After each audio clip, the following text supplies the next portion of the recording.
Hi friends, welcome to healthy home cooking. నేను మీ దేవి. ఈరోజు కొబ్బరి బర్ఫీ చేస్తున్నానండి. ముందుగా స్టవ్ వెలిగించి ఒక గ్లాస్ పంచదార తీసుకుని, ఒక గ్లాసు పంచదార అంటే గ్లాస్ నిండా కాదండి, హాఫ్ గ్లాస్ తీసుకున్నాను. నేను గిన్నె పెట్టాను స్టవ్ మీద, అందులో పంచదార వేసానండి. వేసుకుని అందులో హాఫ్ గ్లాస్కి పంచదార కరగడానికి సరిపడా వాటర్ వేస్తున్నాను.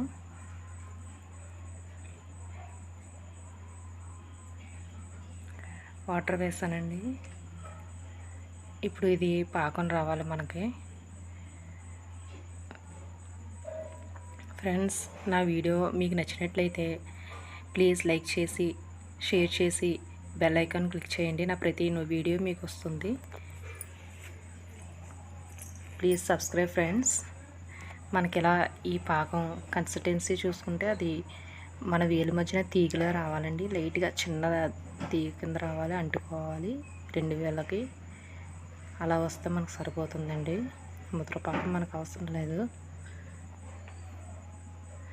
ఓకే, మనకి ఇది ఈ కన్సిస్టెన్సీ సరిపోతుందండి. మీకు చూపించాను కదా, నేను ఒక గ్లాసు పచ్చి కొబ్బరి తురుము తీసుకున్నానండి. ఒక గ్లాస్ పచ్చి కొబ్బరి తురుముకి హాఫ్ గ్లాస్ పంచదార సరిపోతుందండి.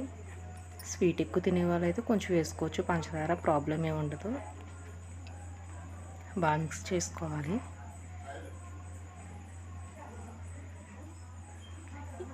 అది బాగా వేగే లోపల మనం వేరే ప్లేట్ తీసుకుని దానికి కొంచెం నెయ్యి అప్లై చేయాలండి. అంటే ఆ మిశ్రమాన్ని ఇందులోకి యాడ్ చేస్తాం కదా, అంటుకోకుండా ఉంటుంది. ఇది దగ్గర పడుతుందండి, కలుపుకోవాలి. మన కొబ్బరి తురుము యాడ్ చేసిన తర్వాత లో ఫ్లేమ్లో పెట్టుకుని కలుపుతూ ఉండాలండి. పక్కకు వెళ్ళకూడదు, మాడిపోయే ఛాన్సెస్ ఉంటాయి. ఇప్పుడు ఇందులో మనం ఒక 2 స్పూన్స్ నెయ్యి వేసుకోవచ్చండి. మంచి టేస్ట్ ఉంటుంది నెయ్యి వేస్తే. అదేంటి గీ, నేను 2 స్పూన్స్ వేసుకుంటున్నాను.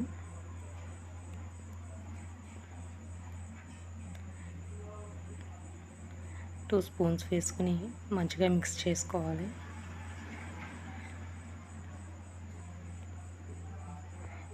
మంచిగా మిక్స్ చేసుకోవాలి, అది కలిసిపోతుంది బాగా. మంచి టేస్ట్ వస్తుందండి. ఇన్స్టెంట్గా మనకి ఏదైనా స్వీట్ కావాలంటే అప్పటికప్పుడు మనం ఇది 5 మినిట్స్లో ప్రిపేర్ చేసుకోవచ్చండి.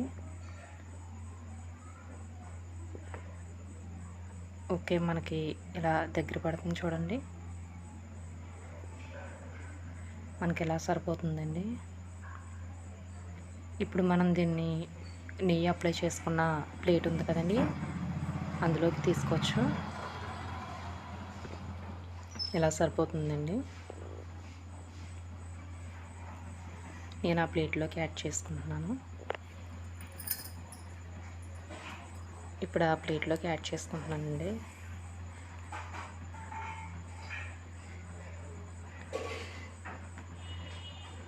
కొంచెం చల్లారండి, లైట్గా గోరువెచ్చగా ఉన్నప్పుడే మనం వీటిని పీసెస్ కింద కట్ చేసుకోవాలి. మనకి ఏ షేప్లో కావాలంటే ఆ షేప్లోకి. ఇవి మనం ఫ్రిడ్జ్లో పెట్టుకుని 1 మంత్ వరకు మనం స్టోర్ చేసుకోవచ్చండి, నిల్వ ఉంటాయి. మంచి స్వీట్.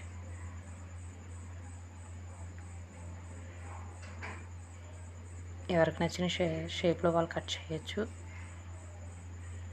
నేను ఇలా చిన్న పీసెస్ కింద కట్ చేశానండి. చూడండి ఎంత టేస్టీగా ఎలా వచ్చాయో. Thank you friends, please subscribe.